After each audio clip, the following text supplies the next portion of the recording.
ወይ ተዋጉ ወይ አታጓጉ ግብጽ በኢትዮጵያና ኤርትራ ፖለቲካ ላይ የምትከተለው አቋም የሆነ መጥቷል። የሶማሊያው ፕሬዝዳንት ሐሰን ሼክ መህሙድ ከግብጹ አብደል ፈታህ አልሲሲ ጋር በግብጽ ካይሮ ዱለታ ላይ መሆናቸውም ተነግሯል። ይህ ቅጥ ያጣው የአፍሪካ ቀንድ ፖለቲካ ነው። አሁንም በኢትዮጵያና በኤርትራ መንግስታት መግለጫ ወደ ጦርነት ዳግም ቀጥናው ሊገባ እንደሆነ ግልጽ እየሆነ መጥቷል። ኢትዮጵያ ከግዛቴ ውጡ ካለች፣ ኤርትራ ግዛት አልያዝኩም ካለች ታዲያ ክሱ ከየት መጣ? ምላሹን ያው አንደኛው ቢዋሽ ነው እንጂ የሚለው ሊሆን ይችላል። በእርግጥም የኤርትራ ኃይሎች ወደ ኢትዮጵያ ግዛት ዘልቀው ከገቡ ውለው አድረዋል። የትግራይን ውጥረት ዲፕሎማሲያዊ ጥቅማቸው አድርገውታል ቢባልም በዛ ልክም ገብተው ቀርተዋል የሚሉ መረጃዎች በስፋት ቢወጡም የኢትዮጵያ መንግስት በአዲስ መልክ መግለጫ ማውጣቱ በርካቶችን ከተለያየ አቅጣጫ ለማየት አስገድዷቸዋል። ጥያቄው በአዲስ መልክ ገብተው ይሆን ወይስ የቀደሙት ናቸው የሚለው እንዳለ ሆኖ ግን በአሁኑ ሰዓት አዲስ አበባ በአስመራ ላይ የራሷን አቋም መውሰድ እንዳለባት በግልጽ ያስቀምጣል።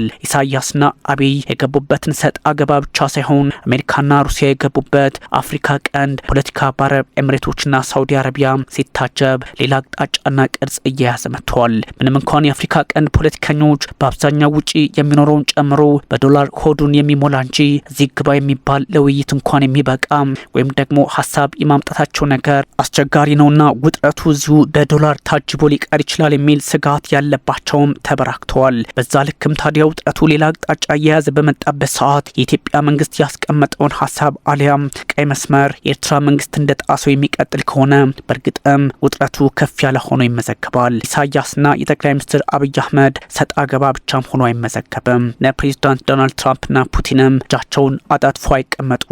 በዛ ላይ ግብጽ በመሀል ተቀምጣ ውጥረቱን እያባባሰች ኢትዮጵያ ላይ ጫና ትፈጥራለች የሚል የፖለቲካ ስጋት አለባቸው። ታዲያ ሆዱ ላይ ያተኮረው የአፍሪካ ቀንድ ፖለቲካ አሁን እርስ በርስ ፖለቲከኞቻቸው በውጭ ኃይል እየታገዙ ትርምስ ውስጥ መግባታቸው ወትሮውንስ የቀጠናው ጉዳይ ሊያስብል ይችላል። ምንም እንኳን የአፍሪካ ቀንድ ሰዎች ራሳቸውን መንገድ ተከትለው ለመፍትሄ ይሰራሉ ተብሎ ቢታሰብም አሁን ባለበት ሰዓት ግን የኤርትራ መንግስት ከግብጽ እና ከመሰሎቹ ወገኖች ጋር አብሮ በመቆም የኢትዮጵያን የውስጥና የውጭ ፖለቲካ የማመስ አዝማሚያ ላይ ነው የሚል መረጃ በመጋራት ላይ ይገኛል። ታዲያ ድምዳሜው እጅግ አስቸጋሪ ነው። በአብዛኛው በዚህ ልክ የሚታይም ብቻ ሳይሆን አንዳንዶች ባስቀመጡት ልክ ድምዳሜው ሌላ አቅጣጫ እንዲኖረው ይደረጋል እየተባለ ይገኛል።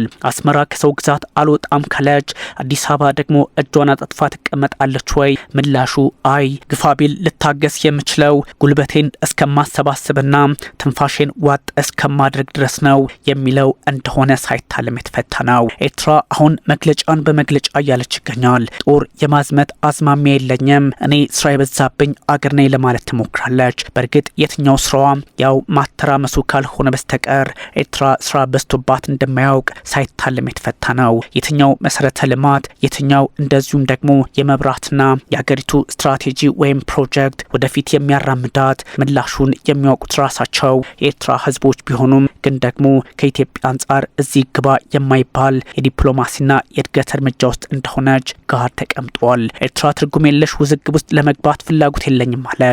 ትርጉሙ የት ላይ ከሆነ የሰው ግዛት ገብቶ መያዝ ብቻ ከሆነ ሌላ አቅጣጫና ምስል የሚፈጠርለት ሆኗል። የኢትዮጵያን ክስ ከማጣጣሏን ባሻገር ትርጉም የለሽ ስትል ጉዳዩ የራሴ የልማት ፍለጋ ሂደት ወይም ደግሞ የግዛት አካል ናቸው የሚል ምላሽ ኖራት ይሆን? እንደዚሁ በበርካቶች ዘንድ እየተጠየቀ ቢገኝም ግን ደግሞ ምላሹን የሚያውቁት ራሳቸው ኢሳያስ አፈወርቂና ጋሻ ጃግሬዎቻቸው የማስታወቂያ ሚኒስትሩ የማነ ገብረ መስቀልና የውጭ ጉዳይ ሚኒስትሩ ኡስማን ሳሌ እንደሆኑ በግልጽ ይታወቃል።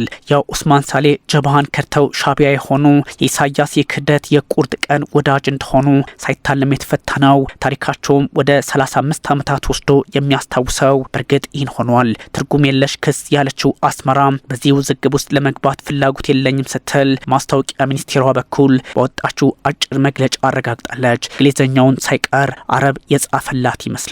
ያው ግብጽ እንደማለት ነው። ኢትዮጵያ ኤርትራ ወደ ኢትዮጵያ ግዛት በመግባት የተወሰኑ አካባቢዎችን ተቆጣጥራለች፣ ታጣቂዎችን ትደግፋለች በሚል ደብዳቤ ክስና የድርድር ጥያቄ ስታቀርብ የጦርነት ነጋሪት ጉሰማ ነው የሚል አረዳድ ተፈጥሯል።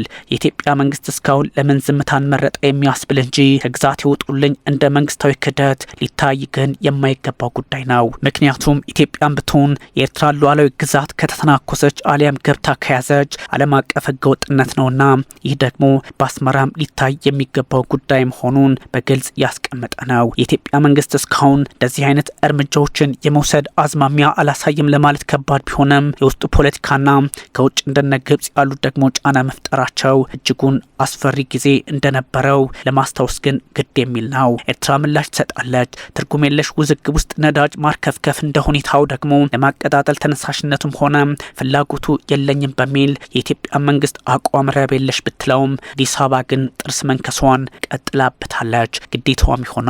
በዛ ላይ ኢትዮጵያ የዓለም አቀፉ ማህበረሰብ ይወቅልኝ የሚል መልእክት የሰደረችበት በመሆኑ በእርግጥም አንድ ሀገር ወደ ጦርነት ውስጥ ሊገባ ሲል ቅድሚያ የሚያደርገውን አካሄድ የተከተለች መሆኑን ይጠቁማል። ትራምፕ ቬንዙዌላን ሲቆጣጠሩ ፑቲንም በዩክሬን ላይ እርምጃ ሲወስዱ አይነት ትርጓሜው እየሆነ መጥቷል። የወደፊት አጀንዳዎችን ለማስፈጸም አሊያም ለመቅረጽ የቀረበ የውሸት ውንጀላ ነው በሚል ርዕስ የወጣ ነው። ኤርትራ መግለጫ በዚህ ልክ የወጣ ነው። ያ ማለት የኢትዮጵያ መንግስት ክሶችን ሐሰትና የፈጠራ የበሬ ወለደ ትርክት ሲል ውድቅ ያደርገዋል። በእርግጥ አስመራ ከአቋሟ ዝንፍ አትልም አይነት የሚል ትርጓሜም ተሰጥቶታል። የወደፊት አጀንዳዎች ምንድናቸው ከተባሉ ፖለቲካዊ ትንታኔው ቀይ ባህርና አካባቢው መሆኑን ደግሞ ታሳቢ ማድረግ የኢትዮጵያ ፖለቲከኞች የሚረዱት አሊያም በዝግጅት መልክ ሊቀመጡበት የሚገባው ጉዳይ ነው። የኢትዮጵያ የውጭ ጉዳይ ሚኒስቴር ለኤርትራ የውጭ ጉዳይ ሚኒስቴር ላቸው ማለት ነው ደብዳቤ ቅዳሜ መጻፉ ይታወሳል። ኤርትራ ሰራዊት ተቆጣጥሯቸዋል የሚል ሀሳብ ካስቀመጠባቸው ሉዓላዊ ግዛቶቹ እንዲወጣ እንደዚሁም ለድርድር ዝግጁ እንዲሆን መጠየቁ ይታወሳል። በድርድር የተለወሰ የጦርነት ጥሪ የሚል አረዳድም ሊኖረው ግድ ይላል። ጅቡቲ ላይ ከ11 በላይ አገራት የጦር ሰፈር አላቸው። ሀያላኑን ጨምሮ እንደነ ቻይናና አሜሪካ ያሉ ፈረንሳይ ጨምሮ እዚሁ ላይ የጦር ሰፈራቸውን በግዙፉ ያንቀሳቅሳሉና ውጥረቱ በዚህ ልክ ብቻ የሚቆም አይደለም። የኢትዮጵያና የኤርትራ ጉዳይ በጦርነት የማይፈታ የሆነ ከመምጣቱን ባሻገር ሀያላኑ የተለያየ ጎራ ይዘው ሊሳተፉበት እንደሚችሉ ሳይታለም የተፈታ ነው። አረብ ኤሚሬቶችና ሳውዲ አረቢያ በሱዳን ፖለቲካ ላይ መለያየታቸው በኢትዮጵያ ጉዳይ ላይም ልክ እንደ ሱዳኑ አይነት ተመሳሳይ አቋም ማራመዳቸው ችግሩ ሌላ ቅርጽና አቅጣጫ ያሰጠዋል። በሱዳን ፈጥኖ ደራሹ ኃይሉ ማለትም በአረብ ኤሚሬቶች ዋናው ጦር የነ አብደል ፈታህ አልቡርሃን በሳውዲ አረቢያ እንደሚደገፍ ይታወቃል። ይህ ደግሞ እነ መሐመድ ሐምዳን ዳገሎ ፖለቲካውን ከኢትዮጵያ ሳውዲ አረቢያና ከሌሎች አጋሮቻቸው ወይም አረብ ካልሆኑት ጋር ያጣመሩ መሄዳቸውን የሚጠቁም ያደርገዋል። በኢትዮጵያ ጉዳይ ላይም ሳውዲ አረቢያ እንደዚሁም ደግሞ አረብ ኤሚሬቶች የተለያየ አቋም አላቸው ለማለት አስቸጋሪ ቢሆንም ግን አሁን ያለው ፖለቲካ በእርግጥም ለጠቅላይ ሚኒስትር አብይ አህመድ አልናህያን እንጂ መሐመድ ቢን ሳልማን እንዳልሆኑ የአደባባይ ሀቅ ሆኗል። በሱዳን ፈጥኖ ደራሽ ኃይሉ ያ ማለት እነ መሐመድ ሐምዳን ዳጋሎ የሚመሩት አርኤስኤፍ ፈጥኖ ደራሽ ኃይል የራሱን ወታደራዊ እርምጃ እየወሰደ በሚገኝበት ሰዓት አብደል ፈታህ አልቡርሃን የሚመሩት በግብጽ የሚታጀበውና የሚደገፈው ኃይል ደግሞ ማፈግፈጉን በተያያዘበት አጋጣሚ ኤርትራ ተጨማሪ ቀውስ ከኢትዮጵያ ጋር ከፈጠረች ቀጠናው በጎ የሚሆነው ለግብጽና ለግብጽ ብቻ ይሆናል።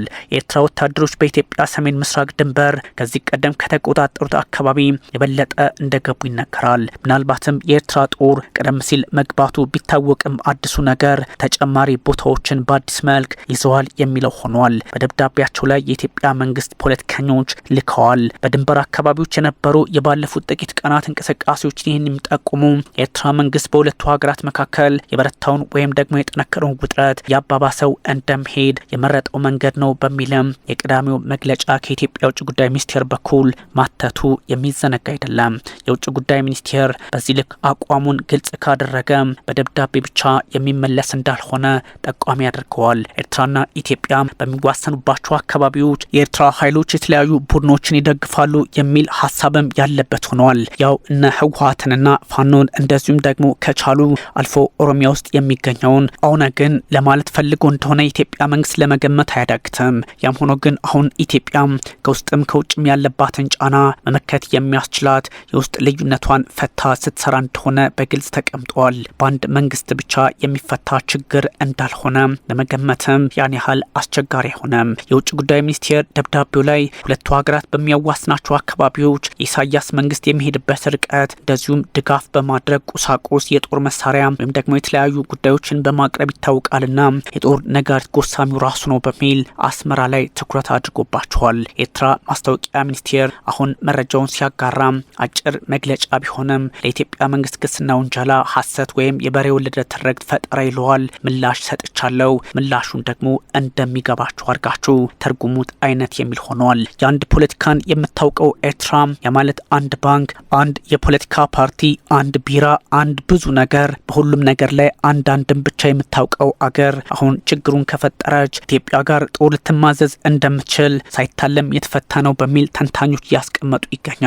በተለይም ቀደም ሲል የነበረውን ኤርትራና የኢትዮጵያን ጦርነት የ1990ና 91ን የሚያስታውሱት በርካቶች ናቸው። በመግለጫው ላይ የተለያየ ሀሳብ ለመስጠት ወይም ደግሞ በድምጸቱና በይዘቱ ከኋላው ባለው ምክንያትና አላማው አስገራሚ ነው ሲል ደብዳቤው ቢገልጽም ወይም ኢትዮጵያን ለመንቀፍ ቢሞክርም ግን አስቸጋሪ ሁኔታዎች እንዳሉ ደግሞ ከጽሁፋቸው መረዳት ይቻላል። የኤርትራ ማስታወቂያ ሚኒስቴር መግለጫው በሚያሳዝን ይለዋል። በኤርትራ ላይ ከ2 ዓመታት በላይ የቆየው የጥላቻ ዘመቻ አካሄዱና አዙሪቱ ውስጥ ሌላ አሳዛኝ ተግባር ነው በሚል የኢትዮጵያ መንግስትን ኮንኗል፣ ከሷል። ብልጽግናም አካሄዱ እኛን ለማፍረስ ነው የሚል አይነት እየሆነ መጥቷል። ግን አፍራሹ ማን ነው? ራሳቸው የሚያውቁት ይሆናል። የኢትዮጵያ የውጭ ጉዳይ ሚኒስቴር በሁለቱም በኩል ያለውን ጉዳይ ግራ ቀኝ እየተመለከተው እንደሆነ ይፋ ሆኗል። ለኤርትራ አቻው ማለትም ለውጭ ጉዳይ የጻፈው ደብዳቤ ነበር ይህን በግልጽ ያስቀመጠው። ታዲያ ውጥረቶች የተለያዩ አቅጣጫና መልክ ያላቸው በነበረበት ሰዓት መፍትሄ እናመጣለን የሚሉት የሁለቱ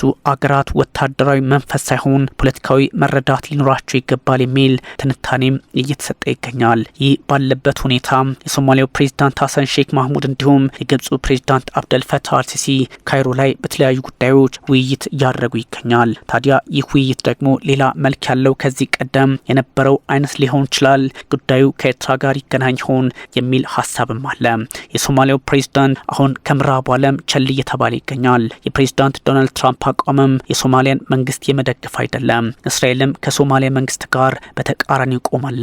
በዚህ ሰዓት ደግሞ ለእስራኤል ፖለቲካ የቀረበ አቋም ሊኖራት የሚችለው ኢትዮጵያ ብቻ እየሆነች መጥታለች። ይህ ባለበት ሁኔታ ሀሰን ሼክ ማህሙድ ከሳውዲ አረቢያ ኃይሎች ጋር ወታደራዊ ስምምነት ላይ ደርሰዋል። በዛ ላይ ደግሞ ከግብጽ ጋርም ይህን ጉዳይ ለማጠናከር ወደ ካይሮ ተጉዘዋል። ይህ የአፍሪካ ቀንድ ፖለቲካ በዚህ ልክም የሚታይ ሆኗል። ባለፈው ሳምንት ማብቂያ ላይ ወደ ካይሮ አቅንተዋል ተብሏል። የሶማሊያው ፕሬዝዳንት ሀሰን ሼክ ማህሙድ ከፕሬዝዳንት አብደል ፈታህ አልሲሲ ጋር የጋራ ጋዜጣዊ መግለጫ ላይ ሰጥተዋል። የሶማሊያን አንድነት የሚጋፉ የትኛውንም ተግባራት በጋራ እንቃወማቸዋለን፣ እንመክታቸዋለን የሚል ሀሳብም ሰጥተዋል። የጋራ መግለጫውን በዚህ ልክ ነው ያረጋገጠው። ግብጽ ደግሞ ሌላ ሀሳብ አላት። በአፍሪካ ህብረት የሶማሊያ የድጋፍና የማረጋጋት ተልዕኮ ስር ወታደሮቿን ለመላክ ውጥን ይዛለች።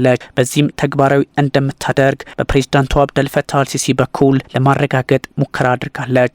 የግብፁ ፕሬዝዳንት ታዲያ የሶማሊያ መረጋጋት ለቀጠናው ልማት በጎ ነው ይላሉ።